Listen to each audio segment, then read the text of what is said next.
தலைப்பு: காகம் சொன்ன வறுமையின் 5 ரகசியங்கள். கதை: அந்த சின்ன ஊரின் ஓரம் இருந்த பெரிய புளிய மரத்தில் 2 காகங்கள் தினமும் வந்து உறங்கும் வழக்கம். ஒன்றின் பெயர் கருப்பி, மற்றொன்று வெள்ளி. இரண்டும் இளம் வயதில் இறந்து போன பாட்டி தாத்தாக்களின் ஆசீர்வாதத்துடன் மீண்டும் பிறந்து வந்த ஆன்மீகத் தூதுகள். ஒரு மாலை அவைகள் இருவரும் புளிய மரத்தின் மேலிருந்து கீழே உள்ள வீடுகளைப் பார்த்துக் கொண்டிருந்தன. கருப்பி: இந்த வீடு ஆண்டாண்டாக ஏழையாகத்தான் இருக்கிறது. என்ன காரணம் தெரியவில்லை.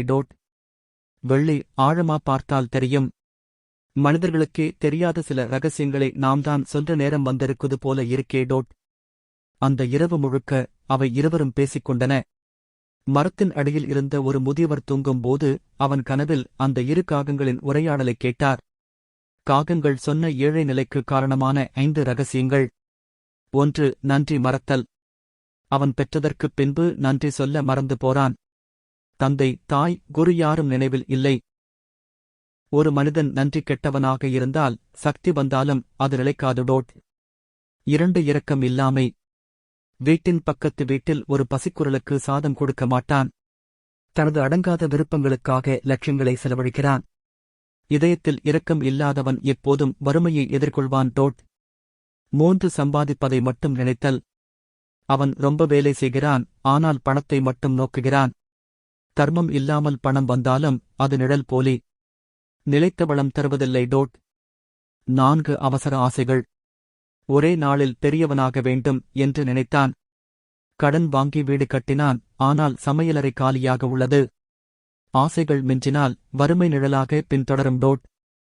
5. பித்ரு கடமைகளை புறக்கணித்தல். அவன் தன் முன்னோர்களுக்காக ஒரு தர்ப்பணம் கூட செய்யவில்லை. அந்த ஆசைகள் பூரணமடையாமல் விட்டுவிட்ட பித்ருக்கள் அவரது வாழ்வில் அமைதியை குறைத்து விட்டனர். முதியவர் கண்விழித்தார். அந்த கனவோ ஒரு தீர்வான உண்மையோ என்று புரியவில்லை.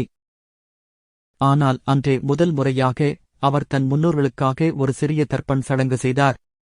அடுத்த வாரம் காகங்கள் மீண்டும் வந்தன. வெள்ளி: இப்ப அவனுடைய வீட்டில் ஒரு நிம்மதி தோன்றுகிறது. நன்றி, தர்மம், கருணை இவற்றால்தான் நிதியும் ஆனந்தமும் பிறக்கிறது. கருப்பி: நமக்கு எதற்காக இந்த பறவை பிறவி கிடைத்தது தெரியுமா? இந்த உண்மைகளை சொல்லத்தான். கதையின் ஆன்மீக உண்மை: ஒரு மனிதனின் வாழ்க்கையில் ஏழைத்தனம் என்பது வெறும் பொருளாதார நிலை அல்ல, அது நேசம், தர்மம், நன்றி, பித்து வழிபாடு, ஆசைகளின் கட்டுப்பாடு ஆகியவற்றை புறக்கணித்ததின் பயனாகும்.